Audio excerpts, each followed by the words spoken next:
చీకటిని తొలగించేవాడు అని అర్థం. యేసుక్రీస్తు ప్రభువారు కూడా మన యొక్క దేవుని గురించినటువంటి అజ్ఞానాన్ని మనం కలిగి ఉన్నాం, పాపాన్ని గురించినటువంటి అంధకారము మన హృదయంలో ఉన్నది. కాబట్టి అజ్ఞానం అనేటటువంటి చీకటిని, పాపపు అంధకారాన్ని తొలగించి వెలిగించడానికి వచ్చినటువంటి వాడే యేసుక్రీస్తు ప్రభువారు. ఆయనే నిజమైనటువంటి గురువు అయి ఉన్నాడు. ఆయన మనకు నేర్పించేవాడుగా ఉన్నాడు. నేర్చుకునేటటువంటి జ్ఞానమును, నేర్చుకునేటటువంటి సహనమును, నేర్చుకునేటువంటి విధేయతను కూడా మనం కలిగి ఉండాలి. యేసుక్రీస్తు ప్రభువారి యొక్క పాదాల దగ్గర కూర్చొని నేర్చుకోవాలంటే మనకి ఏం కావాలంటే సహనం కావాలి, ఓర్పు కావాలి. అర్థమైందా? కాబట్టి ఆయన నేర్పించేటటువంటి వాడిగా ఉన్నాడు, మనం నేర్చుకునే వారంగా ఉండాలి. భూమి మీద మన జీవిత కాలంలో ఎప్పుడు ఏదో ఒకటి మనం నేర్చుకుంటూ ఉంటాం. కానీ బైబిల్ గ్రంథంలో మనం యేసుక్రీస్తు ప్రభువారి దగ్గరికి ఎందుకు రావాలి, రక్షింపబడిన తర్వాత ఆయన మందిరానికి ఎందుకు రావాలి అంటే, భూలోక సంబంధమైన వాటిని నేర్పించే వాళ్ళు చాలామంది ఉంటారు, కానీ పరలోక సంబంధమైనటువంటి వాటిని నేర్పించే వాళ్ళు చాలా తక్కువ మంది ఉంటారు.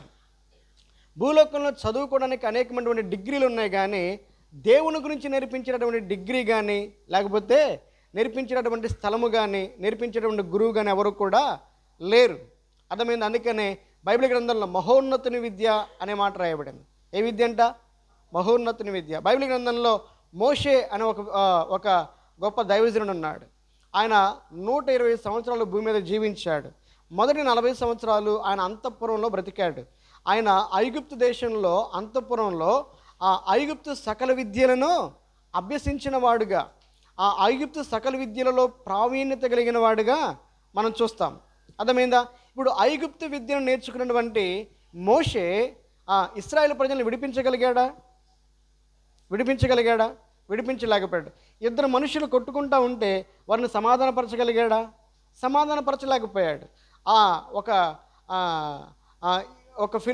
ఒక ఐగుప్తీయుడు ఒక ఇశ్రాయేలు జనాంగంలో ఉన్నటువంటి వ్యక్తిని కొడతా ఉంటే ఏం చేశాడంట? ఆ వ్యక్తిని ఒకే దెబ్బతో కొట్టి చంపి ఇసుకలో పాతిపెట్టాడు. అంటే తాను నేర్చుకున్నటువంటి విద్య తనకేం నేర్పించింది తెలుసా? కోపాన్ని, ఒక వ్యక్తిని కొట్టడాన్ని, చంపటాన్ని నేర్పించింది. అంతేకాదు, ఆ విద్య తను చేసిన పాపాన్ని కప్పిపుచ్చుకోవడానికి కూడా నేర్పించింది. ఆ తర్వాత ఇద్దరు గొడవ పడుతూ ఉన్నారు. ఆ ఇద్దరు ఇశ్రాయేలు ప్రజలే. వారిద్దరి దగ్గరికి వచ్చి, ఎందుకు మీరు గొడవ పడుతూ ఉన్నారు, మీరు సహోదరులు కదా అంటే, ఆ తప్పు చేసిన వాడు అంటున్నాడు, మా మీద నిన్ను అధికారినిగా, తీర్పరినిగా నియమించిన వాడు ఎవడు అనగానే మోషే ఇది అందరికీ తెలిసిపోయిందని చెప్పి అక్కడి నుంచి పారిపోయాడు. అంటే ఐగుప్తు సకల విద్యను అభ్యసించినటువంటి వాడు ఇద్దరి మధ్య వివాదాన్ని తీర్చలేకపోయాడు. కానీ ఈ మోషేని దేవుడు ఏం చేశాడంట? 40 సంవత్సరాలు ఒక గొర్రెల కాపరిగా మిద్యాను అరణ్యంలో నడిపించాడు. అయితే దేవుని యొక్క విద్యను, లేక దేవుని యొక్క శిష్యత్వాన్ని, దేవుని దగ్గర మోషే ఏం నేర్చుకున్నాడంటే సాత్వికతను నేర్చుకున్నాడు. ఏమి నేర్చుకున్నాడంట? సహనం నేర్చుకున్నాడు, ఓర్పు నేర్చుకున్నాడు. అర్థమైందా? ఇప్పుడు గొర్రెల కాపరిగా ఎందుకు మోషేని దేవుడు ఏర్పాటు చేస్తాడు? అంతఃపురాలలో గుర్రాల మీద, రథాల మీద తిరిగినటువంటి వాడు అరణ్యాలలో గొర్రెల వెంట తిరిగేవాడిగా దేవుడు చేశాడు. ఎందుకు చేశాడు? ఒకవేళ గొర్రెల కాపరికి ఏం కావాలి? ఎంతో ఓర్పు కావాలి, ఎంతో సహనం కావాలి. ఎందుకంటే ఒకటి ముందు పరిగెత్తిద్ది, ఒకటేమో నడవలేక నిదానంగా వస్తూ ఉంటుంది. అర్థమైందా? ఈ గొర్రెలు కాసేటటువంటి వ్యక్తికి ఆ గొర్రెల మీద ప్రేమ ఉండడం మాత్రమే కాదు, ఆ గొర్రెలను తొందరపడి కొట్టకూడదు, ఆ గొర్రెల్ని శిక్షించకూడదు, ఆ గొర్రెలు ఓపికతో నడవలేకపోతే మొయ్యాలి, అవి గాయపడితే వాటిని కట్లు కట్టాలి, అవి తప్పిపోతూ ఉంటే మనలో ప్రేమతో మందలోకి తీసుకొని రావాలి. కాబట్టి గొర్రెల కాపరిగా మోషేకి దేవుడు ఏం చేస్తాడో తెలుసా? ట్రైనింగ్ ఇచ్చాడు. ఏమిచ్చాడంట? ఏం ట్రైనింగ్ ఇచ్చాడంటే మహోన్నతిని యొక్క విద్య. ఏ విద్య అంట? దేవుని గురించినటువంటి విద్య, దేవుని గురించినటువంటి జ్ఞానం, దేవుని గురించినటువంటి దీనత్వం, దేవుని గురించినటువంటి సాత్వికత, దేవుని గురించినటువంటి పరిశుద్ధత గురించి నేర్పించినటువంటి యజమానుడిగా, గురువుగా దేవుడు మారితే శిష్యుడిగా మోషే మారాడు. ఆ 40 సంవత్సరాలు దేవుడు మోషేకి ట్రైనింగ్ ఇచ్చిన తర్వాత దేవుడు మరలా మోషేని దర్శించి, మోషే రా, ఏ ప్రజలైతే నిన్ను తృణీకరించారో వారికి నేను నాయకుడిగా చేస్తానన్నాడు. ఇప్పుడు దేవుని ట్రైనింగ్ను పొందుకున్నటువంటి మోషే ఎంతమంది నడిపించగలిగాడు? 20 లక్షల మంది కంటే ఎక్కువ మంది ప్రజలను ఆయన నడిపించగలిగాడు. దేవుడు అన్నాడు, మోషే భూమి మీద ఉన్న వారందరిలో మిక్కిలి సాత్వికుడు.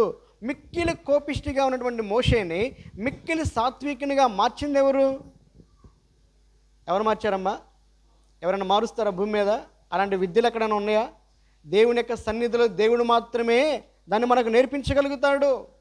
ఒక వ్యక్తిని ప్రేమించడం, ఒక వ్యక్తిని క్షమించడం, ఒక వ్యక్తిని సహించడం, ఒక వ్యక్తిని ప్రేమతో ఓర్చుకోవడం, ఇవన్నీ కూడా ఎవరు నేర్పిస్తారంటే లోకం మనకు నేర్పించదు. అలాగే పరిశుద్ధంగా జీవించడం లోకం మనకు నేర్పించదు, కేవలం దేవుడు మాత్రమే నేర్పిస్తాడు. కాబట్టి దేవుడు ఏమంటున్నాడు తెలుసా? నా యొద్దకు వచ్చి మీరు నేర్చుకునుడి అని అంటున్నాడు. ఎందుకు? దేవుని దగ్గర ఏం నేర్చుకోవాలి? ఇంకో మాట కూడా చెప్తాం మీకు. దానియేలు, షద్రకు, మేషకు, అబేద్నెగోలు బబులోను దేశానికి వెళ్ళారు బానిసలుగా. అక్కడ రాజుగారు వాళ్ళ భాష ఏంటంటే కల్దీయుల భాష. ఏ భాష అంట? మన తెలుగు భాష ఎట్లయితే వాళ్ళ కల్దీయుల భాష అన్నమాట. ప్రాచీన కాలంలో అభివృద్ధి చెందిన దేశాలు రెండు. ఒకటి ఐగుప్తు దేశం, రెండవదిగా బబులోను దేశం. వాటి నాగరికతల గురించి మన పుస్తకాల్లో కూడా రాయబడ్డాయి. ఈ కల్దీయుల భాష నేర్చుకున్నటువంటి వాళ్ళు చాలామంది ఉన్నారు. దానియేలుతో పాటు చాలామంది ఈ భాషను, ఆ విద్యను నేర్చుకున్నారు. యెషయా గ్రంథంలో రాయబడిన మాట, కల్దీల విద్య, ఐగుప్తుల విద్య నిన్ను చెరిపివేసినే అంటాడు దేవుడు. ఆ విద్య మనకి పనికిరాదు. దానియేలు ఆ విద్యను అభ్యసించాడు. కానీ అక్కడ సమస్య వచ్చింది. ఆ సమస్యను తీర్చగలిగిన వాళ్ళు ఎవరు కూడా లేరు. అర్థమైందా? ఏంటా సమస్య? రాజుగారికి ఒక కళ వచ్చిందంట. ఆ కళను మర్చిపోయాడు ఆయన. మరుసటి రోజు జ్ఞానులందరినీ పిలిపించాడు. వాళ్ళందరితో చెప్తున్నాడు, రాత్రి నాకు ఒక కళ వచ్చింది, ఆ కళ భావాన్ని మీరు చెప్పండి అని అన్నాడు. వాళ్ళు అన్నారు, ఆ కళ మీరు చెప్పండి, కళ భావాన్ని మేము చెప్తామంటే అన్నాడు. నేను కళ మర్చిపోయాను, నేను కనిన కళ మీరు చెప్పాలి, ఆ కళ భావాన్ని కూడా మీరు చెప్పాలి అంటే వాళ్ళు అన్నారు, నువ్వు గన్ని కళ మేమేటో చెప్తామయ్యా, ఇది మనుషులకు అసాధ్యం అంటే. దానియేలు అన్నాడు, నేను ఆ కళ భావాన్ని చెప్తానన్నాడు. దానియేలు యొక్క స్నేహితులు ఆ రాత్రికాల సమయంలో దేవునికి ప్రార్థన చేసినప్పుడంట దేవుడు వారికి దర్శన రూపంలో కళ భావాన్ని తెలియజేశాడు. దానియేలు రాజుగారి ఎదురుకి తీసుకొని రాబడ్డాడు.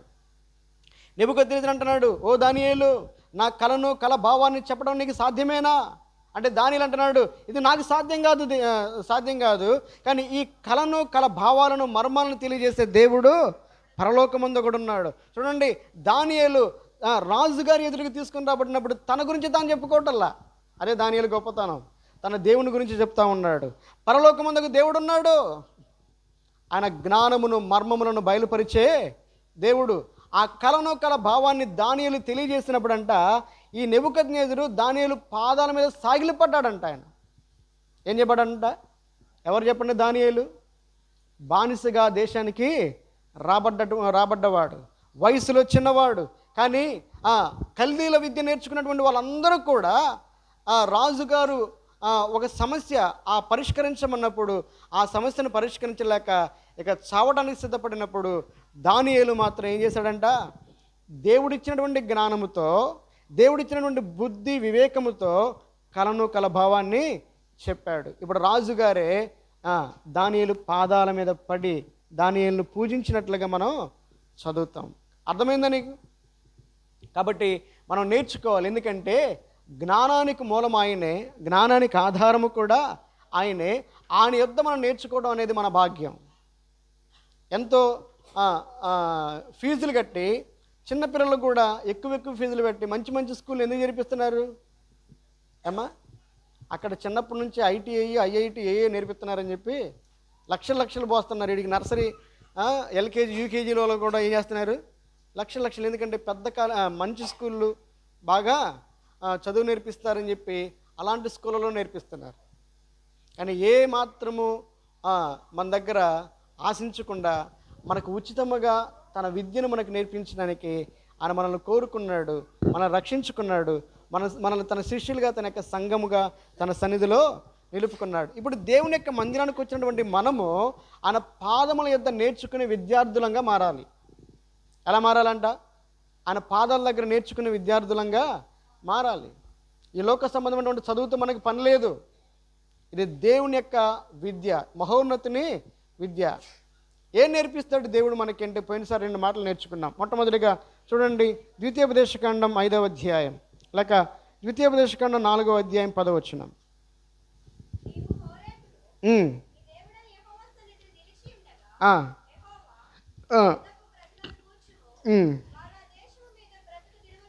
వారు ఆ దేశము మీద బ్రతుకు దినములన్నీ నాకు భయపడ నేర్చుకొని. ఏం నేర్చుకోవాలి? మొట్టమొదటిగా దేవునికి భయపడడం నేర్చుకోవాలి. ఏం నేర్చుకోవాలంట? దేవునికి భయపడటం అంటే అర్థం ఏంటి అంటే, దేవునికి అన్ని విషయాల్లో ప్రాధాన్యతనివ్వటం, దేవుని గౌరవించడం, దేవునికి మొదటి స్థానం ఇవ్వటం, దేవుని సన్మానించడం. అర్థమైందా? మొట్టమొదటిగా నువ్వు నేర్చుకోవాల్సింది దేవునికి భయపడటం నేర్చుకోవాలి. పాత నిబంధనలో అన్ని విషయాల్లో ఆశీర్వదించబడినటువంటి అబ్రహాముని గురించి దేవుడు చెప్పినటువంటి మాట ఏంటంటే, అబ్రహామా ఇందువల్ల నీవు నాకు భయపడేవాడవని నాకు అర్థమవుతా ఉంది. ఎందువల్ల? దేవుడు ఏది చేయమంటే అబ్రహాం అది చేశాడు. అబ్రహాము జీవితంలో ఎవరికి ఎక్కువ ప్రాధాన్యతనిచ్చాడంటే తన కుమారుని కంటే ఎక్కువగా దేవునికి ప్రాధాన్యత. అది దేవునికి భయపడటం అంటే, అది దేవుని గౌరవించటం అంటే. అమ్మా, నీ జీవితంలో దేనికి ఎక్కువ ప్రాధాన్యతనిస్తూ ఉన్నావు? నీ పనికి, లేకపోతే నీ ఉద్యోగానికి, లేకపోతే నీ యొక్క బంధువులకి, నీ స్నేహితులకి ఎవరికి ఎక్కువ ప్రాముఖ్యతనిస్తున్నావు నాకు తెలియదు. యేసయ్య అన్నాడు, పేతురు నువ్వు వీరికంటే ఎక్కువగా, వీటికంటే ఎక్కువగా నన్ను ప్రేమిస్తున్నావా అని అడిగాడు.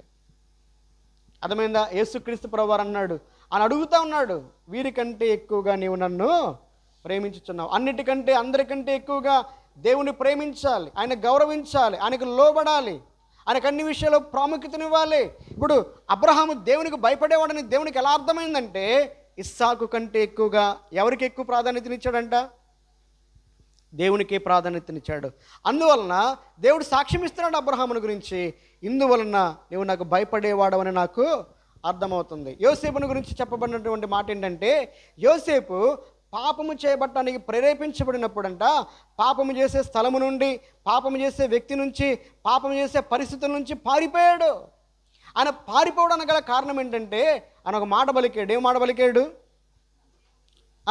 నేను దేవునికి విరోధముగా ఇలాంటి దుష్కార్యమును ఎలా చేయగలుగుతాను అంటే, ఇప్పుడు యోసేపులో ఎవరి భయం ఉంది? దేవుని భయం. కాబట్టి దేవుని భయము చేత ఆయన తన పరిశుద్ధతను కాపాడుకున్నాడు, పాపానికి దూరముగా పారిపోయాడు. అంటే దేవునికి భయపడేవారు మొదటిగా దేవునికి మొదటి స్థానం ఇస్తారు, మొదటి ప్రాముఖ్యత ఇస్తారు. రెండవదిగా దేవునికి భయపడేటటువంటి వారు పరిశుద్ధతను కాపాడుకుంటారు, పరిశుద్ధతను కాపాడుకుంటారు. మరి నువ్వు పరిశుద్ధతను కాపాడుకుంటున్నావా? మూడవదిగా దేవునికి భయపడేటటువంటి వాళ్ళు దేవుని మాటకి ఎల్లప్పుడూ కూడా లోబడతారు. ఏం చేస్తారంట? ఆయన మాటకు లోబడతారు, ఆయన మాటకు విధేయత చూపిస్తారు. ఎన్నో సంవత్సరాల నుంచి నువ్వు దేవుని యొక్క వాక్యాన్ని వింటున్నావు, వాక్యానికి లోబడుతున్నావా? నీ మాటలు మార్చుకుంటున్నావా? నీ చూపులు మార్చుకుంటున్నావా? నీ ప్రవర్తన మార్చుకుంటున్నావా? నీ బ్రతుకు మార్చుకుంటున్నావా? నీ నడవడికి మార్చుకుంటున్నావా? మార్చుకోవటం లేదంటే అర్థం ఏంటో తెలుసా? అదే పాప స్థితిలో కొనసాగుతున్నామంటే అర్థం ఏంటో తెలుసా? నీకు దేవుడన్నా, దేవుని వాక్యమన్నా, దేవుని మందిరమన్నా, దేవుని సేవకులన్నా భయమో లేదు. ఏదో పైకి భక్తిగా ఉంటా ఉన్నావు, అందుకే నువ్వు సాక్ష్యం లేకుండా బ్రతుకుతా ఉన్నావు. నూతన వ్యక్తిగా నువ్వు మార్చబడాలి అంటే మొదటిగా దేవునికి భయపడటం నేర్చుకోవాలి. నువ్వు దేవుడు అంటున్నాడు, ఐగుప్తు దేశంలో ఉన్నట్లుగా ఈ ప్రజలు ఉండకూడదు. నేను చేర్చేటటువంటి ఆ వాగ్దాన దేశంలో వారు మొట్టమొదటిగా చేయాల్సిందని తెలుసా? వారు నాకు భయపడటం నేర్చుకోవాలి అని అన్నాడు. రెండవదిగా ఏం నేర్చుకోవాలి? చదవండి, ద్వితీయోపదేశకాండం 5వ అధ్యాయం 1వ వచనం.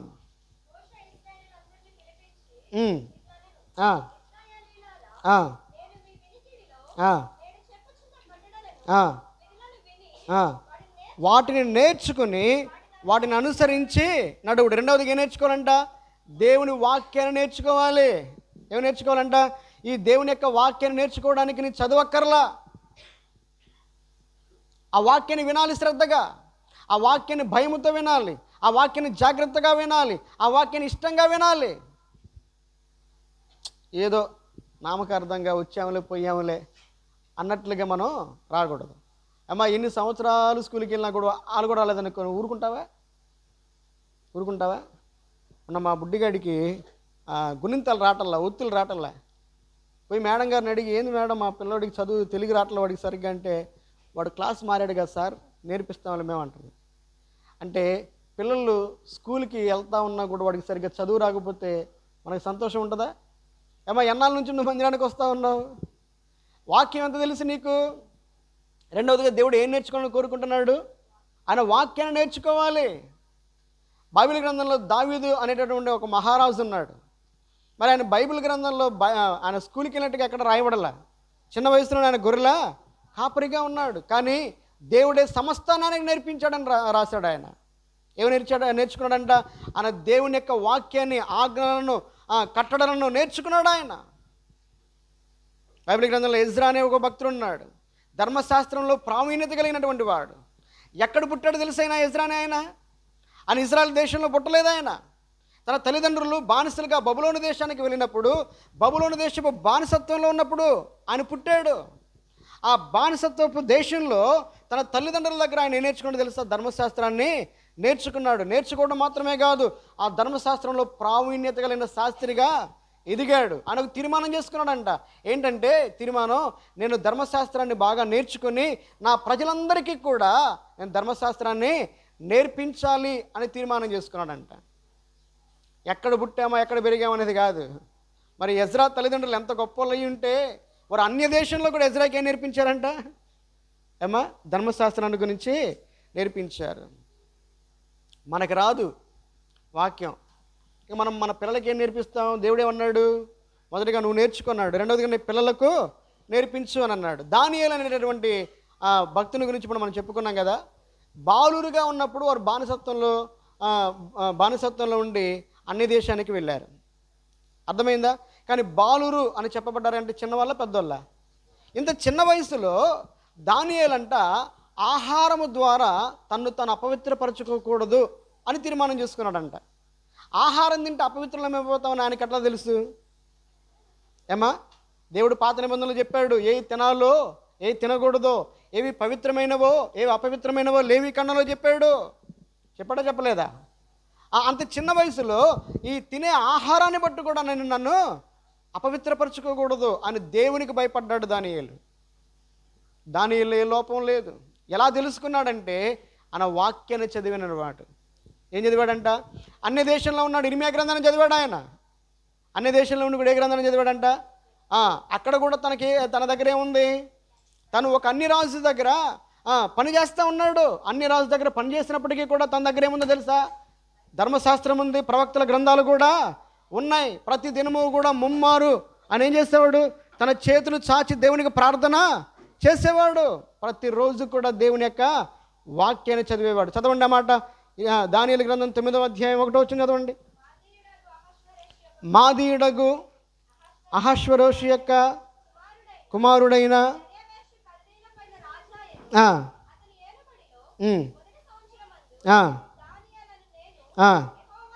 యెహోవా తన ప్రవక్త ఇర్మియాకు సెలవిచ్చి తెలియజేసినట్టు యెరూషలేము పాడుగా ఉండవలసిన 70 సంవత్సరములు సంపూర్తి అగుచున్నవన్నీ గ్రంథముల వలన గ్రహించితిని. అంటే అన్య దేశంలో ఆయన ఫుల్ బిజీ. ఎందుకంటే రాజుగారు నియమించినటువంటి అధికారులందరి మీద హెడ్ ఎవరో తెలుసా? దానియేలే. ఈ దానియేలుకు 3 సార్లు ప్రార్థన చేయడం కుదురుతుంది. ఈ దానియేలు గారికి గ్రంథాలు చదవడం కూడా కుదురుతుంది. మనం రోజు కూలి పనికి వెళ్ళే వాళ్ళం, మనకు బైబిల్ చదవటానికి ఏం కుదరట్లే. మరి బైబిల్ ఎప్పుడు చదువుతాం? మన టీవీ సీరియల్ చూసేది ఎవరు? ఫోన్లో సినిమాలు చూసేది ఎవరు? లేకపోతే ముసలమ్మ ముచ్చట్లు పెట్టుకునేది ఎవరు? మనకి ఎందుకు టైం కుదిరిద్ది అసలు? అందుకే దేవుడు మనల్ని ఏమన్నాడు తెలుసా? సమయాన్ని సద్వినియోగం చేసుకోమన్నాడు. నీ కాలాన్ని పాడు చేసేవి నీ సెల్ ఫోను, నీ టీవీ, లేక పనికి మాలినటువంటి వ్యర్థమైన మీటింగులే. దానియేలు ముమ్మారు ప్రార్థన చేశాడు.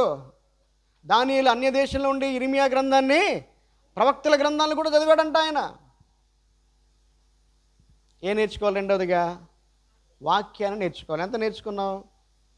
వాక్యం ఎంత తెలుసు మనకి? సంవత్సరాల తరబడి వింటున్నాం, కానీ ఎంత నేర్చుకున్నావు? వింటాం కాదు, విన్నదాన్ని ఏం చేయాలంట? హృదయంలో దాచుకోవాలి. ఈ దాచుకున్న దాన్ని నువ్వేం చేయాలి తెలుసా? పాటించాలి. దాచుకున్న వాక్యాన్ని ఏం చేయాలా? పాటించాలి. మరియకి ఏమన్నా చదువు చెప్పారు ఎవరన్నా? యేసు ప్రభు తల్లి అయినటువంటి మరియా. కానీ రాయబడిన మాట ఏంటంటే, దేవుని దూత కొన్ని సంగతులు ఆమెకు చెప్పినప్పుడంట ఆ సంగతులను తన హృదయంలో భద్రము. యోసేపు మరియా భర్త అయినటువంటి యోసేపు, వారిద్దరి గురించి రాయబడిన మాట ఆల్రెడీ నేను ఆ క్రిస్మస్ మీటింగ్లో చెప్పాను. లూకా సువార్త 2వ అధ్యాయంలో రాయబడినటువంటి సంగతులు ఏంటంటే, వారు ధర్మశాస్త్రము చొప్పున అనే మాటలు వారి గురించి రాయబడ్డ. అంటే ధర్మశాస్త్రము చొప్పున వారు ఏం చేశారంట? యేసు ప్రభువుకు సున్నతి చేశారు. వారు తమను తాము శుద్ధి చేసుకున్నారు. యేసు ప్రభువుకు 40 రోజులు వచ్చినప్పుడు వారు దేవుని మందిరానికి తీసుకెళ్లారు. వాళ్ళు దేవునికి యేసు ప్రభువుని ప్రతిష్ఠించారు. ఇవన్నీ ఎలా చేశారు? వాళ్ళు ధర్మశాస్త్రము చొప్పున. వాళ్ళు ఏమైనా చదువుకున్నారా? కానీ నేర్చుకున్నారు. ఏం చేశారంట? మరి ధర్మశాస్త్రం చొప్పున అన్నీ చేశారు కదా. మరి నీకు ధర్మశాస్త్రం అంటే వాక్యం నీకు తెలుసు, వాక్యం కొంతైనా తెలుసా తెలీదా? మరి వాక్యాన్ని పాటిస్తున్నాము మనం? ప్రకటన గ్రంథం 1వ అధ్యాయం 3వ వచనంలో చదవండి. ప్రకటన గ్రంథం 1వ అధ్యాయం 3వ వచనం. సమయము సమీపించినది గనుక ఈ ప్రవచన వాక్యములను చదువువాడును వాటిని విని అందులో వ్రాయబడిన సంగతులను గైకొనువాడును ధన్యుడు. ఎవరెవరు ధన్యుడంట? చదువువాడు, రెండవదిగా వినేవాడు, మూడవదిగా గైకొనేవాడు. చదవగలిగిన వాళ్ళు చదవాలి, రెండవదిగా వినాలి. వినటం చదవగలిగిన వాళ్ళు చేయొచ్చు, చదవలేని వాళ్ళు కూడా చేయొచ్చు. చదవాలి, వినాలి, నేర్చుకోవాలి. ఈ నేర్చుకున్న వాటిని ఏం చేయాలంట? గైకొనాలంటే పాటించాలి.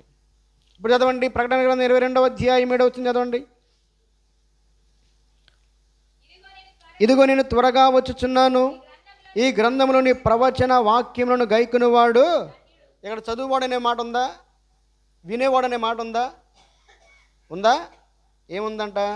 ఈ ప్రవచన వాక్యములను గైకొనువాడు. ఇంకా చదివేటటువంటి సమయం ఉండదు. తర్వాత కాలంలో వినేటటువంటి అవకాశం ఉండకపోవచ్చు. రానున్న దినాలు భయంకరమైనటువంటి దినాలు రాబోతూ ఉన్నాయి. వాక్యం వినడానికి అవకాశం ఉండదు. అలాంటి సమయంలో నీ హృదయంలో భద్రపరుచుకున్నటువంటి వాక్యాన్ని గైకొనటమే నువ్వు చేయాలి. ఎందుకంటే క్రైస్తవ్యాన్ని వ్యతిరేకించే మతోన్మాదులు ఎక్కువైపోయారు. మందిరాన్ని గురుస్తూ ఉన్నారు, ఆరాధన జరగనీయకుండా కాస్తూ ఉన్నారు. ఉత్తర భారతదేశంలో క్రిస్టియన్ స్కూళ్ళలో కూడా సిలువ వేసుకోవడానికి లేదు. వాళ్ళ ముందు ప్రార్థన చేస్తారు. ఆర్సిఎం స్కూళ్ళల్లో ప్రార్థన చేస్తారు, ప్రార్థన చేయడానికి లేదు, ఆట పాడటానికి లేదు. అర్థమైందా? ఆ విధంగా ఒక చట్టాన్ని తీసుకొచ్చారు. మన దగ్గర కూడా రావచ్చు. అయితే ఒకానొక సమయంలో చదవటానికి, వినటానికి ఇలాగ మనం నేర్చుకోవడానికి అవకాశం ఉండదు. అందుకనే చివరి అధ్యాయంలో దేవుడు ఏమన్నాడో తెలుసా? గైకొనువాడు ధన్యుడు. అర్థమైందా? రెండవదిగా ఏం నేర్చుకోవాలంట? దేవుని వాక్యాన్ని మూడవదిగా ఏం నేర్చుకోవాలి? చూడండి, బైబిల్ గ్రంథంలో నుంచి లూకా సువార్త 11వ అధ్యాయం 1వ వచనం చదవండి.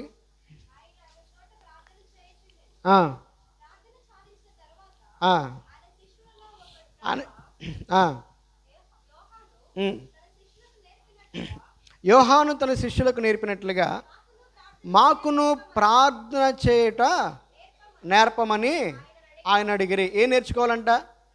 ప్రార్థన నేర్చుకోవాలి. అర్థమైందా? ఎంతకాలం మందిరానికి వచ్చినా కనీసం నువ్వు దేవుని సన్నిధిలో ప్రార్థన చేయలేకపోతే ఎందుకు? ఇంకా ప్రార్థన అంటే ఏంటి? ప్రార్థన దేవునితో సంబంధాన్ని కలిగి ఉండటం. ఒక తండ్రిని ఒక పిల్లవాడు తనకు కావలసిన ఏదైతే అడుగుతాడో, ఎలాగైతే అడుగుతాడో అలాగే నువ్వు దేవుని అడగటమే ప్రార్థన. ఒక తండ్రికి తన బిడ్డ తన సమస్యను ఎలాగైతే చెప్పుకొని ఆదరణ పొందుకుంటుందో, ధైర్యం పొందుకుంటుందో, అలాగే నీ సమస్యలను దేవునికి చెప్పుకోవటమే ప్రార్థన. మరి అలా ప్రార్థన చేయటం మనకి చేత కాకపోతే యేసుప్రభుని అడగాలి. ఏమని? యేసుప్రభువా మాకు ప్రార్థన చేయటం నేర్పించు అని అడగాలి. అడిగారు ఎప్పుడైనా? ఏమా శిష్యులు అడిగారంట, అయ్యా యోహాను తన శిష్యులకు ప్రార్థన నేర్పించాడు, మాకు కూడా ప్రార్థన నేర్పించు ప్రభు అంటే యేసుప్రభు ప్రార్థన నేర్పించాడు. ఏమని? పరలోకమందున్న ఆ ప్రార్థన గురించి నేను చెప్పాను. ఆ ప్రార్థనలో 10 అంశాలు ఉన్నాయి. పరలోకమందున్న అనే మాటలో విశ్వాస సహితమైన ప్రార్థన. ఎందుకంటే పరలోకం మనకు కనపడదు, కానీ ఉందని నమ్ముతున్నాం, దేవుడు ఉన్నాడని నమ్ముతున్నాం, అది విశ్వాసం. రెండవదిగా మా తండ్రి అనే మాటలో దేవునితో కలిగినటువంటి సంబంధం. అర్థమైందా? కాబట్టి యేసు ప్రభు ఎలా ప్రార్థన చేయాలో తన శిష్యులకు నేర్పించాడు. ఒకవేళ మనకు ప్రార్థన రాకపోతే మనం ఏం చేయాలంట? ప్రార్థన నేర్చుకోవాలి. అర్థమైందా? రెండవదిగా ఎవరి ద్వారా నేర్చుకోవాలి? దేవుని సన్నిధిలో అడగాలి. అయినా కూడా నీకు ప్రార్థన చేయడం రాకపోతే నీకంటే ముందుగా ఉన్నటువంటి పెద్దవాళ్ళు ఉన్నారు, దేవుని సేవకులు ఉన్నారు, నీకంటే పెద్దనటువంటి పెద్ద ఆత్మీయంగా పెద్దవాళ్ళు ఉన్నారు కదా, వారి దగ్గరికి వెళ్ళి అక్క నాకు ప్రార్థన నేర్పించు, అన్న నాకు ప్రార్థన నేర్పించు అని అడగాలి. ఇష్టంగా అడగాలి. అర్థమైందా? కానీ నేర్చుకోవడానికి ఆసక్తి లేదు కాబట్టి ఎన్నాళ్ళున్నా కూడా నువ్వు ప్రార్థన నేర్చుకో, ఎన్నాళ్ళున్నా ఆరాధన నేర్చుకో, ఎన్నాళ్ళున్నా పాట నేర్చుకో, ఎన్నాళ్ళున్నా దేవుని స్తుతించడం నేర్చుకో. చదవండి ఒకసారి ఈ మాట కూడా చదవండి. ద్వితీయోపదేశకాండం 31వ అధ్యాయం 19వ వచనం చదవండి.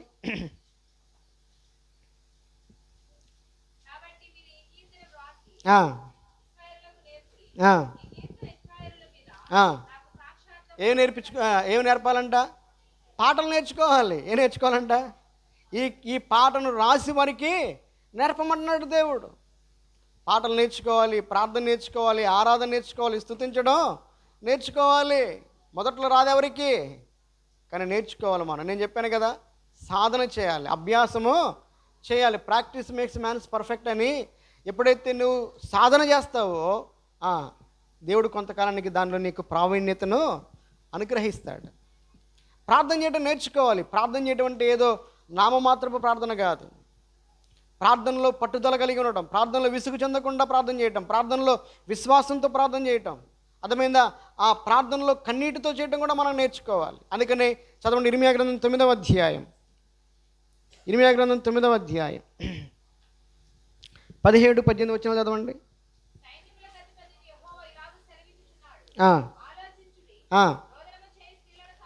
రోదనము చేయి స్త్రీలను కనుగొనుడి, వారిని పిలవనంపుడి. తెలివిగల స్త్రీలను కనుగొనుడి, వారిని పిలవనంపుడి. మన కన్నులు కన్నీళ్లు విడిచినట్లుగాను, మన కనురెప్పల నుండి నీళ్లు ఒలుకున్నట్లుగాను వారు త్వరపడి మనకు రోదన ధ్వని చేయవలెను. 20వ వచనం. స్త్రీలారా యెహోవా మాట వినుడి, మీరు చెవి యొగ్గి ఆయన నోటి మాట ఆలకించుడి. మీ కుమార్తెలకు రోదనము చేయ నేర్పుడి, ఒకరినొకరు అంగలార్పు విద్య. ఏ విద్య అంట? ఈ విద్య ఏ విద్య అంట? అంగలార్పు విద్య. అంగలార్పు విద్య అంటే ఏడ్చే విద్య. ఎక్కడ ఏడవాలి? ఎక్కడ ఏడవాలి? ఏ విద్య నేర్చుకోమన్నాడు దేవుడు? కన్నీటితో ప్రార్థించే విద్యను నీవు నేర్చుకోవాలి, నీ పిల్లలకు నేర్పించాలి. దేవునికి మహిమ కలుగునుగాక. ఎందుకంటే ప్రతి శుక్రవారం మన సహోదరులందరూ కూడా ఉపవాసం ఉండి ఇక్కడ ప్రార్థన చేస్తున్నారు. మరి నువ్వు ప్రార్థన చేస్తున్నావా? నీ పిల్లలకు రోదన చేయడం నేర్పిస్తున్నావా? మన పిల్లలకి రోదన లేక అంగలార్పు విద్య అంటే ఏడ్చేటటువంటి విద్య. ఏ విద్య అంట? ఏడ్చే విద్య. ఏడవటం అంటే యేసయ్య సన్నిధిలో కన్నీరు గార్చి ప్రార్థన చేసే అలవాటు. అది నేర్చుకోవాలి, అది మనం నేర్పించాలి. కానీ మనం నేర్పిస్తాం. ఏం నేర్పిస్తాం పిల్లలకి? అమ్మా పెళ్ళైన వాళ్ళకు కూడా నేర్పిస్తున్నారు. ఏమని? ఏదైనా కావాలంటే ఏడు బాగా. చీర కావాలన్నా, బంగారం కావాలన్నా, వస్తువు కావాలన్నా ఏడు. ఒకవేళ లేకపోతే పుట్టింటికి రా. ఈ నేర్పిస్తున్నారు. ఆ ఏడుపులు కాదు నేర్పియాల్సిందే. అర్థమైందా? ఏదైనా మనకు కావాలి అంటే యేసు ప్రభు దగ్గరికి రావాలి, ఆయన సన్నిధికి రావాలి, ఆయన మందిరంలోనికి రావాలి, ఆయన పాదాల చెంత కన్నీరు గార్చి ఏడ్చి ప్రార్థన చేయటం మనం నేర్చుకోవాలి. అది మన పిల్లలకు నేర్పించాలి. ఎందుకు నేర్చుకోవాలి మనం? అమ్మ కన్నీటి ప్రార్థన ఎందుకోసం చేయాలి? ఎవరి కోసం చేయాలి? కనీసం నీ ఇంట్లో వారి కోసమైనా చెయ్యి, నీ పిల్లల కోసమైనా చెయ్యి. రక్షణ లేని నీ యొక్క కుమారులు కుమార్తెల కోసమైనా చేయాలా? ఎందుకంటే చదవండి, ఆ తర్వాత మాట చదవండి. 21వ వచనం. వీధులలో పసిపిల్లలు లేకుండాను, రాజమార్గములలో యవనులు లేకుండాను, వారిని నాశనము చేయుటకై మరణము మన కిటికీలను ఎక్కుచున్నది, మన నగరులలో ప్రవేశించుచున్నది. అర్థమైందా? నాశనము, మరణము ప్రవేశిస్తూ ఉందంట. ప్రార్థన మనల్ని కాపాడుతుంది. ప్రార్థన మనల్ని సజీవులుగా బ్రతికిస్తుంది. ప్రార్థన మనల్ని మరణము నుంచి తప్పిస్తుంది. ప్రార్థన మనల్ని బాగు చేస్తుంది, మన కుటుంబాలను బాగు చేస్తుంది. ప్రార్థన మన సమస్యలను బాగు చేస్తుంది.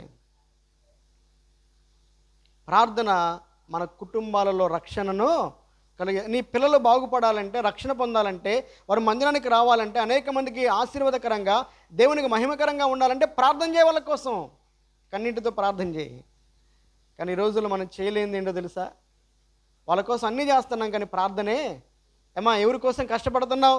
ఎవరి కోసం మోకాలు నొప్పులు వచ్చినా లేకపోతే అనారోగ్యంగా ఉన్నా ఎందుకు పనికి వెళ్తున్నావు అంటే, అయ్యా ఇంకొకటి పెళ్లి కాలేదయ్యా, వాడికొక్కడిని ఒక దారి చేస్తే నా బాధ్యత అయిపోయింది అయ్యా. అర్థమైందా? నా కూతురికి ఇంకా ఉద్యోగం రాలేదయ్యా, ఆ పిల్లని ఒక్కదాన్నే ఒక దారికి చేస్తే అంటే, అనారోగ్యం వచ్చిన ఇంజక్షన్లు వేసుకొని లేకపోతే టాబ్లెట్లు మింగి ఎందుకు నువ్వు పనికి వెళ్తున్నావు అంటే, పిల్లలు బాగుపడాలి, వాళ్ళకు స్థాయిలో ఉండాలని కష్టపడుతున్నావు కదా. అలా కష్టపడటం మంచిదే, అది నీ బిడ్డలకి దీవెనే. దాంతోపాటుగా నువ్వేం చేయాలంటే వాళ్ళ కోసం ప్రార్థన కూడా, కన్నీటి ప్రార్థన. ఎందుకంటే నువ్వు చేయగలిగేది కొంతే, కానీ నీ ప్రార్థన వల్ల దేవుడు వారి పట్ల చేసేది చాలా గొప్పది. కాబట్టి నీవు ప్రార్థన చేస్తే దేవుడు నీ పట్ల నీ బిడ్డల పట్ల కార్యాన్ని చేస్తాడు. అమ్మ ఎంతకాలం చేస్తాం మనం? ఎంతకాలం చేస్తాం మన బిడ్డల కోసం? కొంతకాలమే. ఎంతవరకు చేయగలుగుతాం? కొంతవరకే చేయగలుగుతాం. కాబట్టి ఎక్కువగా మనం చేయాల్సింది ఏంటంటే కన్నీటితో ప్రార్థన చేయటం. అందుకని విలాప వాక్యముల గ్రంథంలో రాయబడిన మాట ఏంటంటే, రేయి మొదటి జామున లేచి నీ పసిపిల్లల ప్రాణము కొరకై నీళ్లు బారబోతారే, అట్లా కన్నీళ్ళు గార్చాలంట. అర్థమైందా? నీళ్లు కుమ్మరించినట్లుగా నువ్వేం చేయాలంట? యేసు ప్రభు సన్నిధిలో కన్నీరు గార్చే ప్రార్థన మామూలు ప్రార్థనే మనకు రాదు. అన్న ఎంత మొత్తుకున్నా అసలు నా కళ్ళలో నీకు నీళ్ళు రావట్లేదు అన్న అంటున్నారు కొంతమంది. అర్థమైందా? నీ ఇంట్లో పరిస్థితులు, లేకపోతే నీ యొక్క భర్తను గురించో, నీ యొక్క పిల్లల గురించో, లేకపోతే నీకున్నటువంటి సమస్యల గురించో తలపోసుకుంటూ ప్రార్థన చేయి. నువ్వు వద్దనుకున్న కన్నీరు వస్తూనే ఉంటుంది. నీ కన్నీటికి మనుషులు విలువ ఇవ్వకపోవచ్చు, కానీ దేవుడు తప్పకుండా విలువిస్తాడు. నీ కన్నీటిని చూసి మనుషులు ఎగతాళి చేయొచ్చు, కానీ తప్పకుండా దేవుడు కార్యాలు చేస్తాడు. మనుషులను ఏడిపించే వాళ్ళుగా ఉంటారు, కానీ దేవుడు నీ కన్నీటిని తుడిచేవాడుగా ఉంటాడు. దేవునికి అన్నిటికంటే అమూల్యమైనది ఏంది నీ ద్వారా అంటే, నీ ఆరాధన మాత్రమే కాదు, నువ్వు కాచే ప్రతి కన్నీటి బొట్టు దేవునికి అమూల్యమైనది. ఎందుకంటే ఆ వంట తన బుడ్డిలో దేవుడు పరలోకంలో దాచుకుంటాడంట. నీవు చేసే ప్రతి ప్రార్థన దేవుని దూత పరలోకం నుండి భూలోకానికి వస్తాడు. ఆ ప్రార్థన బంగారు పాత్రలో పరలోకానికి తీసుకెళ్తాడు. రెండవదిగా నువ్వు కాచే ప్రతి కన్నీటి బొట్టును దేవుడు తన బుడ్డిలో దాచుకుంటాడు. అర్థమైందా? నువ్వు కాచేటటువంటి ప్రతి కన్నీటికి దేవుడు సమాధానం ఇస్తాడు. దేవుడిని కార్యాన్ని నువ్వు అడిగిందని దేవుడిని పక్షాన సఫలం చేస్తాడు. అర్థమైందా? ఏమి నేర్చుకోవాలి చెప్పండి? దేవునికి భయపడటం నేర్చుకోవాలి, వాక్యం నేర్చుకోవాలి, కన్నీటి ప్రార్థన నేర్చుకోవాలి. నాలుగోది ఏం నేర్చుకోవాలి చూడండి. బైబిల్ గ్రంథంలో నుంచి ఫిలిప్పీయులకు రాసిన పత్రిక 4వ అధ్యాయం 11-12 వచనాలు. ఫిలిప్పీయులకు రాసిన పత్రిక 4వ అధ్యాయం 11-12 వచనాలు.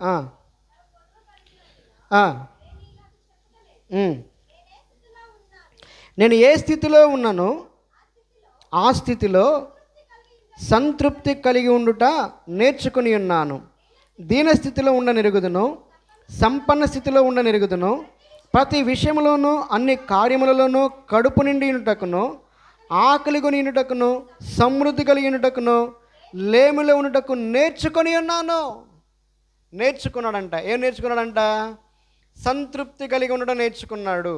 చెప్పండి, ఏం కలిగి ఉన్నాడంట? సంతృప్తి కలిగి ఉండటం. నేను ఒక మాట అడుగుతాను, ఇక్కడ కూర్చున్న వారందరిలో తృప్తి లేక సంతృప్తి ఉన్నాయా? తృప్తి లేక సంతృప్తి అంటే అర్థం ఏంటి? దేవుడు నీకు ఏదైతే ఇచ్చాడో దాంతో సంతోషంగా బ్రతకటమే తృప్తి. దేవా ఇది నాకు ఇచ్చినందుకు వందనాలయ్యా అని దేవుని స్తుతించడమే తృప్తి. పౌలు భక్తుడు అంటాడు, నేను ఏ స్థితిలో ఉన్నా, సంపన్న స్థితిలో ఉన్నా, దీన స్థితిలో ఉన్నా, కడుపు నిండిన వాడనై ఉన్నా, లేకపోతే ఆహారం లేని పస్తులు కలిగినటువంటి పరిస్థితుల్లో ఉన్నా కూడా నేను సంతృప్తి కలిగి ఉండడం నేర్చుకున్నాను అన్నాడు. ఈ రోజుల్లో మనుషులలో ఏం లేదంట? తృప్తి లేదు. ఐశ్వర్యము చేత, ధనము చేత, అధికారము చేత మనిషి తృప్తి చెందడు. చూచుట చేత కన్ను తృప్తి పొందకున్నది, తినుడు చేత మనిషి యొక్క దేహము కూడా తృప్తి పొందకున్నది, ఐశ్వర్యం చేత మనుషుడు తృప్తి పొందజాలడు అని చెప్పి సొలొమోను భక్తుడు ప్రసంగి గ్రంథంలో రాశాడు. అయితే దేవుని నమ్ముకొని మందిరంలో చేర్చబడి ఉండే నీకు నాకు తృప్తి ఉందా? ఆ తృప్తిని కలిగి ఉండడం నేర్చుకుంటున్నామా లేదా? చదవండి ఇంకా బైబిల్ గ్రంథం తిమోతికి రాసిన మొదటి పత్రిక 6వ అధ్యాయం 8వ వచనం. మనం ఈ లోకంలోనికి ఏమీ తేలేదు, దీనిలో నుంచి ఏమీ తీసుకుని పోలేము. కాగా అన్న వస్త్రములు గలవారమై వాటితో తృప్తి పొంది. ఏదుంటే చాలన్నాడు దేవుడు. ఏదుంటే చాలన్నాడు దేవుడు? అన్నము, వస్త్రము. ఈ రెండు గత సంవత్సరంలో దేవుడు మనకిచ్చాడా లేదా? అన్న వస్త్రములు గలవారమై మనకు కలిగి ఉన్న వాటితో మనం ఏం చేయాలంట? సంతృప్తి కలిగి ఉండాలి. అది దేవుడు అంటారు. ఎందుకంటే మనం ఈ లోకంలోకి వచ్చేటప్పుడు ఏమీ తీసుకొని రాలేదు, పోయేటప్పుడు ఏమీ తీసుకుని వెళ్ళలేం. కానీ ఎందుకు? నీ హృదయంలో సంతోషం ఉండదు, నాకు ఇది లేదు అది లేదు అని చెప్పి ఇతరులతో పోల్చుకుంటూ ఉంటావు. ఇతరులతో పోల్చుకొని ఎప్పుడు కూడా సనుక్కుంటూ ఉంటావు. ఇతరులతో పోల్చుకొని ఎప్పుడు సంతోషం లేకుండా ఉంటావు, ఎప్పుడు బాధపడుతూ ఉంటావు, కుమిలిపోతూ ఉంటావు. అంటే నీ హృదయం లేదో తెలుసా? సంతృప్తి లేదు. కానీ దేవుని యొక్క వాక్యంలో దేవుడు ఏం సెలవిస్తున్నాడో తెలుసా? మనం ఈ లోకానికి ఏమీ తీసుకొని రాలేదు, మరలా ఏమీ తీసుకొని వెళ్ళం కనుక మీకు కలిగి ఉన్న వాటితో, అన్న వస్త్రములు కలిగిన వారే కలిగి ఉన్న వాటితో సంతృప్తి కలిగి ఉండండి అని అన్నాడు. చదవండి, ఇంకో మాట చదవండి. హెబ్రీయులకు రాసిన పత్రిక 13వ అధ్యాయం 5వ వచనం చదవండి. ధనాపేక్ష లేని వారై మీకు కలిగిన వాటితో తృప్తి పొందియుండుడి. నేను ఏమాత్రమును విడువను, నేను ఎన్నడను ఎడబాయినని ఆయనయే చెప్పాను కదా. అర్థమైందా? ఏ ఏ ఏ అపేక్ష ఉండకూడదంట? ధనాపేక్ష లేని వారై మీకు కలిగిన వాటితో తృప్తి కలిగి ఉండండి అన్నాడు. కానీ ఈ రోజుల్లో దేవుని మందిరానికి వచ్చే 2 వారాల్లోనే ఎక్కువగా అసంతృప్తి కనపడతా ఉంది. ఏం కనపడుతుందంట? తృప్తి లేని జీవితం, సంతృప్తి లేని జీవితాలే. సంతృప్తి లేనటువంటి జీవితాలలో వారి బ్రతుకుల్లో ఎక్కువగా ఏముంటాయో తెలుసా? దురాశలు కలుగుతాయి. ఏం కలుగుతాయి అంట? దురాశలు కలుగుతాయి. ఎప్పుడు ఎదుటి వారిని చూస్తా ఈర్ష్య పడుతూ ఉంటారు, అసూయ పడుతూ ఉంటారు, అసమాధానంతో ఉంటారు, సంతోషం లేని వారుగా, నెమ్మది లేని వారుగా, సహనం కోల్పోతూ ఉంటారు. కాబట్టి తృప్తి కలిగి ఉండడం మనం నేర్చుకోవాలి.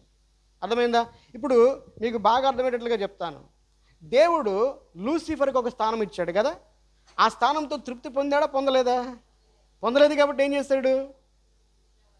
ఎన్ని ఇచ్చాడు దేవుడు? యెహెజ్కేలు గ్రంథం 28వ అధ్యాయంలో చదువుకున్నాం కదా. జ్ఞానం ఇచ్చాడు, ఐశ్వర్యం ఇచ్చాడు, అర్థమైందా, సౌందర్యం ఇచ్చాడు. ఎన్ని ఇచ్చాడు దేవుడు.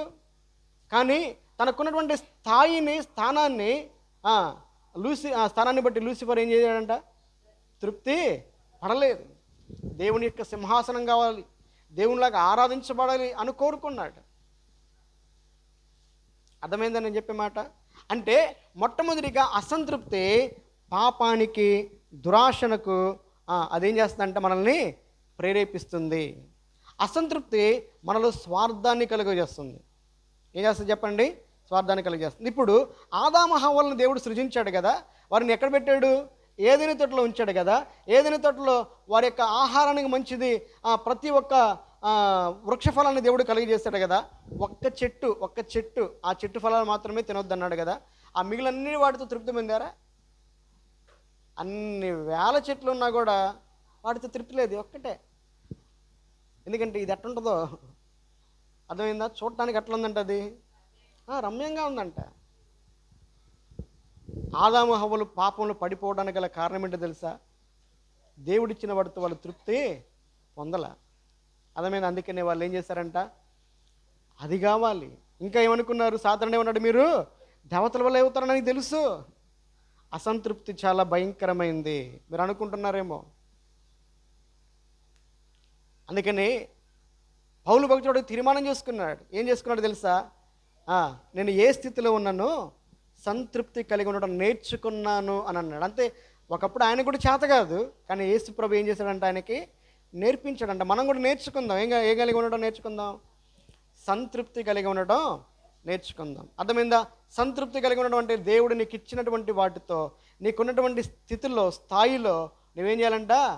తృప్తిగా ఉండడం నేర్చుకోవాలి. బైబిల్ గ్రంథంలో కొంతమంది భక్తుల ప్రార్థన మనం చూసుకుందాం. చూడండి, సామెతల గ్రంథం 30వ అధ్యాయం. సామెతల గ్రంథం 30వ అధ్యాయం.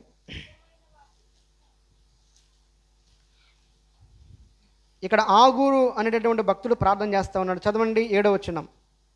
దేవా, నేను నీతో 2 మనవులు చేసుకొనుచున్నాను. నేను చనిపోకముందు వాటిని నాకు అనుగ్రహించుము. వ్యర్థమైన వాటిని, అబద్ధములను నాకు దూరముగా నుంచుము. పేదరికమునైనను ఐశ్వర్యమునైనను నాకు దయచేయకము. తగినంత ఆహారము నాకు అనుగ్రహింపము. ఎక్కువైన ఎడల నేను కడుపు నిండిన వాడనై నిన్ను విసర్జించి యెహోవా ఎవడనందునేమో లేక బీదనై దొంగిలి నా దేవుని నామమును దూషించనేమో. ఆగురనే వ్యక్తి ప్రార్థన చేస్తూ ఉన్నాడు, దేవా నాకు ఎక్కువ ఐశ్వర్యం వద్దు, నాకు పేదరికం కూడా వద్దయ్యా, నాకేం కావాలంటే తగినంత ఆహారము ప్రతిదినం నాకు దయచేయమన్నాడు. అది తృప్తి పట్టం అంటే. ఇలాంటి ప్రార్థన ఎప్పుడైనా చేసావా? దేవా నాకు అది లేదయ్యా, అందరికీ అయ్యి ఉన్నాయ్యా, మా ఇంట్లో ఫ్రిడ్జ్ లేదయ్యా, వాళ్ళ ఇంట్లో ఫ్రిడ్జ్ ఉందయ్యా, వాళ్ళ ఇంట్లో అది లేదు ఇది లేదు. ఎప్పుడు అసలు ఈ తృప్తికరమైన ప్రార్థనలేనా? దేవుడు మన అవసరాలు తీరుస్తాడు, కానీ మన దురాశలతో కూడిన కోరికలు తీర్చడంటే ఎప్పుడు కూడా. అలా ప్రార్థన చేస్తున్న దేవుడు వాటిని అంగీకరించడం. రెండవదిగా చదవండి, 131వ కీర్తన తీయండి. కీర్తన గ్రంథం 131వ అధ్యాయం మొదటి 2 వచనాలు చదవండి. యెహోవా నా హృదయం అహంకారము గలది కాదు, నా కన్నులు మీదు చూచునవి కావు. ఈ మాట వినండి, ఇదే సంతృప్తి అంటే. నాకు అందని వాటి అందైనను గొప్ప వాటి అందైనను నేను అభ్యాసము చేసుకునట లేదు. నేను నా ప్రాణమును నిమ్మలపరుచుకొని ఉన్నాను, సముదాయించుకొని ఉన్నాను. చనుబాలు విడిచిన పిల్ల తన తల్లి యొద్దనున్నట్లు, చనుబాలు విడిచిన పిల్ల అయినట్లు నా ప్రాణముని యొద్ద ఉన్నది. ఇశ్రాయేలు, ఇది మొదలుకొని నిత్యము యెహోవా మీద ఆశ పెట్టుకొనుము. అదే సంతృప్తి కలిగి ఉండడం అంటే. నాకు అందని వాటి అందైనను గొప్ప వాటి అందైనను నేను అభ్యాసము. దావీదు మహారాజు తను ఏ స్థితిలో ఉన్నా కూడా సంతృప్తి కలిగి ఉండడం నేర్చుకున్నాడు. తండ్రి ఇంటిలో తృణీకరించబడిన వాడు, చిన్న మందను గాయమని పంపిస్తే ఆ మందను నమ్మకంగా కాశాడు. ఆ తర్వాత సౌలుని పిలిచాడు, తన రాజ్యంలో ఒక చిన్న ఉద్యోగం ఇచ్చాడు, ఆ పనులు నమ్మకంగా దేవుడు అంచెలంచెలుగా ఆయన అభివృద్ధి చేస్తూ ఉన్నాడు. తృప్తి కలిగిన వాడిని దేవుడు రాజుగా చేశాడు. నిన్ను ఆశీర్వదించాలంటే ఉన్నదాంతో తృప్తి పట్టడం నువ్వు మొదటిగా నేర్చుకోవాలి. ఉన్నదాంతో తృప్తి పట్టడం నేర్చుకున్నవాడు, అమ్మా గొర్రెల కాపరిగా ఉన్నవాడు రాజు అయ్యాడు కదా, మరలా గొర్రెల కాపరిగా చేసినా కూడా ఏమవుతాడు? దేవుని మీద సనగడు, నిందలేయడు. అర్థమైందా? అందుకనే యేసన్న గారు ఒకసారి ఒక మాట ఏమన్నాడో తెలుసా? ఒకప్పుడు ఆహారానికి లేనటువంటి స్థితిలో దేవుడు నన్ను ఉంచి ఇప్పుడు ఈ స్థాయికి తీసుకొచ్చాడు. ఒకవేళ ఈ స్థాయి నుంచి మరలా దేవుడు నన్ను అదే స్థాయికి తీసుకెళ్ళినా ఆ స్థాయిలో నేను ఉండగలుగుతాను అని అన్నాడు. ఎందుకు? నేర్పించాడు దేవుడు, నేర్చుకున్నాడు ఆయన. నేను ఏ స్థితిలో ఉన్నా ఆ స్థితిలో ఉండటం నేను ఆ స్థితిలో నేను సంతృప్తి కలిగి ఉండటం నేర్చుకున్నాను అని పౌలు భక్తుడు చెప్పాడు. అర్థమైందా? యోబు భక్తుడు ఎందుకు సంతోషంగా ఉన్నాడు? ఆయన మిక్కిలి ఆస్తిపరుడైనప్పుడు సంతోషంగానే ఉన్నాడు, సమస్తాన్ని పోగొట్టుకున్నప్పుడు కూడా దేవుణ్ణి స్తుతించాడు. ఎందుకు? ఉన్నదానితో సంతృప్తి కలిగిన భక్తులు వాళ్ళందరూ కూడా. ఏమి ఉన్నా ఏమి లేకపోయినా దేవుడు ఉన్నాడు, దేవుడు అనుగ్రహించిన రక్షణ ఉంది. ఈ భూమి మీద మన జీవితం శాశ్వతం కానే కాదు. అర్థమైందా? హబక్కూకు అనే భక్తుడు కూడా సంతృప్తి కలిగే బ్రతికాడు. చివరిగా లాజరు దగ్గరకు మనం వద్దాం. లాజరు ఎప్పుడైనా ధనవంతుని చూసి అసూయపడ్డా, ద్వేషించాడా? ఎప్పుడైనా దేవుని తిట్టుకున్నాడా? ఆడికేమో భక్తిహీనుడికి అలాంటి గృహం ఇచ్చావు, రోజు సుఖపడేటటువంటి పరిస్థితి ఇచ్చావు, మంచి మంచి గుట్టలేసుకునే పరిస్థితి ఇచ్చావు, నాకేమో ఈ వ్యాధి ఇచ్చావు, ఆహారం లేదని దేవుని ఎప్పుడైనా తిట్టుకున్నాడా? లాజరు తిట్టుకోలేదు. బీదవాడు, దరిద్రుడని రాయబడింది లాజరు గురించి. అందుకనే లాజరు చనిపోయినప్పుడు ఎక్కడికి వెళ్ళాడంట? ఎక్కడికి వెళ్ళాడు? పరదైసుకు, అబ్రహాము రొమ్మున విశ్రాంతి పొందడానికి వెళ్ళాడు ఆయన. కాబట్టి నాలుగోదిగా ఏం నేర్చుకోవాలి మనం? సంతృప్తి కలిగి ఉండటం నేర్చుకోవాలి. ఉందా మనకి? ఉందా? లేదు అని ఒప్పుకుందాం. రెండోదిగా నేర్చుకుందాం, ఎప్పుడు కూడా ఇతరులతో మనం పోల్చుకోకూడదు. ఇతరులతో పోల్చుకుంటే నీ హృదయంలో నెమ్మది ఉండదు, ఇతరులతో పోల్చుకుంటే నీ కుటుంబంలో సమాధానం ఉండదు, నీ కుటుంబంలో కలహాలే. అందుకని ఈ సమస్త పాపాలకి అసంతృప్తి అనేది అవ్వలాంటిదంట. ఎలాంటిదంట? అవ్వలాంటిదంటే మూలం అదే. అర్థమైందా? కాబట్టి అసంతృప్తి పాపానికి, దురాశలకు, స్వార్థాలకు మూలమై ఉన్నది. రెండవదిగా అసంతృప్తి అసూయను, ద్వేషాన్ని, పగను కలుగజేస్తుంది. మూడవదిగా అసంతృప్తి అప్పుల పాలు చేస్తుంది. ఏం చేస్తుందంట? లేని వాటిని కొనే విధంగా, అందని వాటిని అప్పులు చేసి మరి కొనే విధంగా. కొంతమంది ఏం చేస్తారో తెలుసా? కొనే స్తోమత లేకపోయినా ఎదుటి వాళ్ళు కొందని కొంటారు, అప్పులు చెల్లించలేక తమ జీవితాలే చాలిస్తున్న వాళ్ళు ఉన్నారు. అర్థమైంది? నాలుగవదిగా అసంతృప్తి కుటుంబాలలో సమస్యలు తెస్తుంది. అసంతృప్తి సంతోషము నెమ్మదిని పాడు చేసి అసహనాన్ని సనుగులను పుట్టిస్తుంది. అసంతృప్తి కలహాలకు అన్యాయాలకు దారితీస్తుంది. అందుకనే అసంతృప్తి కలిగి ఉండడం కాదు, తృప్తి కలిగి ఉండడం మనము నేర్చుకోవాలి. సరే, ఈ తృప్తి ఎక్కడ దొరుకుతుంది? ఈ తృప్తి ఎక్కడ దొరుకుతుంది? బైబిల్ గ్రంథం చదవండి, మీకే అర్థమవుతుంది. యేసుక్రీస్తు ప్రభు వారే మనకి సంతృప్తిని కలిగజేసేవాడు. 103వ కీర్తన మీరు చెప్పండి చూడకుండా. నా ప్రాణమా, నా అంతరంగం నుండి సమస్తమా, ఆయన చేసిన ఉపకారములలో దేనిని మరొకము, ఆయన నీ దోషములను క్షమించువాడు, నీ సంకటములను కుదుర్చువాడు, సమాధిలో నుండి నీ ప్రాణమును విమోచించి ఉన్నాడు, కరుణా కటాక్షములను నీ కిరీటముగా ఉంచి ఉన్నాడు, పక్షిరాజు యవనము వలె నీ యవనమును క్రొత్తదగుచున్నట్లు మేలుతో నీ హృదయమును తృప్తిపరచుచున్నాడు.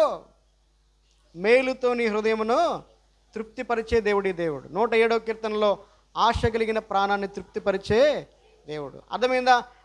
సౌలు దేవుని కొరకై, పౌలు దేవుని కొరకై సమస్తాన్ని విడిచిపెట్టినప్పటికీ కూడా ఎందుకు తృప్తిగా ఉన్నాడంటే, నాకు దేవుడు ఉన్నాడు, నా కొరకై నీతి కిరీటము ఉంచబడి ఉన్నది. అది కాబట్టి ఏ స్థితిలో ఉన్నా కూడా సంతృప్తి కలిగి ఉండడం నేర్చుకున్నాడు. ఎన్ని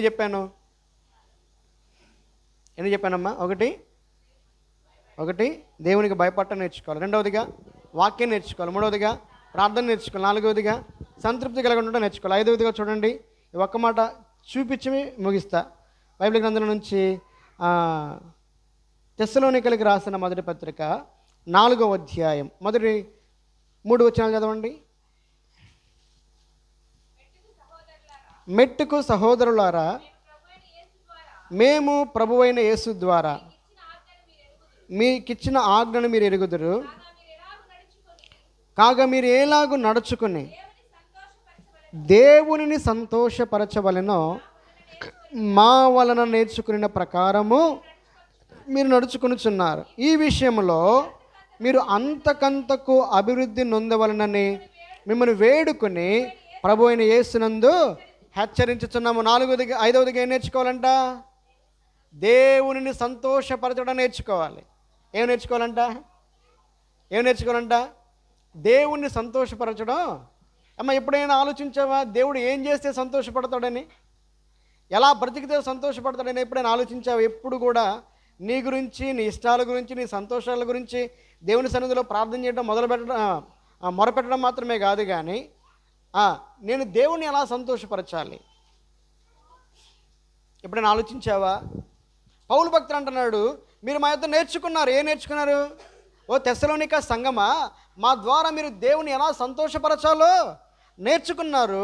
ఆ విషయంలో అంతకంతకు మీరు అభివృద్ధి పొందుతున్నారు అని అన్నాడు. ఎందుకు దేవుడు ఏం చేస్తే సంతోషపడతాడు? మొట్టమొదటిగా నువ్వు మారు మనసు పొందితే ఆయన సంతోషపడతాడు. ఎందుకు మారు మనసు పొందిన వాళ్ళు ఉన్నారా? ఇంకా పొందిన వాళ్ళు ఎవరైనా ఉన్నట్లయితే, నీ హృదయంలో ఇంకా పాపం ఉంటే, నీ హృదయంలో యేసు ప్రభుని చేర్చుకోకపోతే, యేసు ప్రభుని ఈరోజే ఇదే సమయంలో యేసు ప్రభుని నీ సొంత రక్షకునిగా అంగీకరించాలి. యేసు ప్రభువుకు కావాల్సింది నువ్వు ఇచ్చేటటువంటి డబ్బులు కాదు, కానుకలు కాదు, బంగారం కాదు, లేకపోతే బియ్యం కట్టలు కాదు. యేసు ప్రభువుకు కావాల్సింది నీ హృదయం.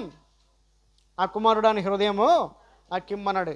దేవుని సంతోషపరిచే మొదటి సంగతి ఏంటంటే, దుష్టుడు మరణమునందుడు చేత నాకేమాత్రమైన సంతోషము కలుగునా, వాడు తన ప్రవర్తన దిద్దుకొని బ్రతుకుటయే నాకు సంతోషం. మారు మనసు పొందు ఒక పాపి విషయమై పరలోకమందు తన దూతలు ఎదుట దేవునికి మిక్కిలి సంతోషం కలిగినని రాయబడింది. ఇంకా నువ్వు పాపములో ఉంటే దేవుడు నిన్ను బట్టి దుఃఖపడతా ఉన్నాడు.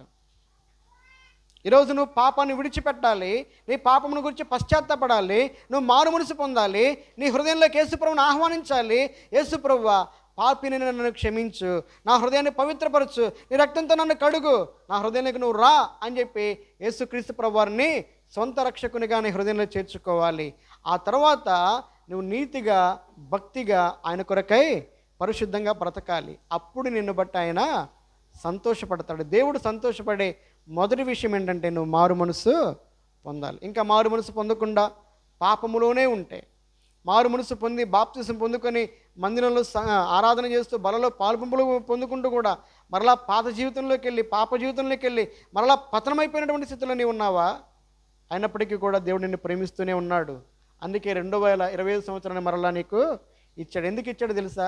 నీ మంచితనాన్ని బట్టి కాదు, నీ భక్తిని బట్టి కాదు, నువ్వు మరలా సరి చేయబడాలని, నిన్ను ప్రేమించి నీ ఎడల దీర్ఘశాంతాన్ని కలిగి దేవుడు ఈ సంవత్సరమైన దేవుని కొరకే నువ్వు పరిశుద్ధంగా మహిమకరంగా ఆయన కొరకే బ్రతుకుతావని ఈ సంవత్సరాన్ని దేవుడు నీకు అనుగ్రహించాడు. ఒకవేళ దేవుని సంతోషపరచకుండా గత కాలమంతా నువ్వు దేవుని దుఃఖపెట్టిన స్థితిలో ఉన్నట్లయితే ఇప్పుడైనా దేవుని సంతోషపరచడానికి తీర్మానం చేసుకో. మొదటిగా నీ హృదయంలో ఉన్నటువంటి చెడుతనాన్ని యేసు రక్తం చేత కడుక్కొని పశ్చాత్తాపడి మారు మనసు పొందు. దేవుడి మాటల్ని మన కొరకే దీవించును గాక. ప్రార్థన చేసుకుందాం.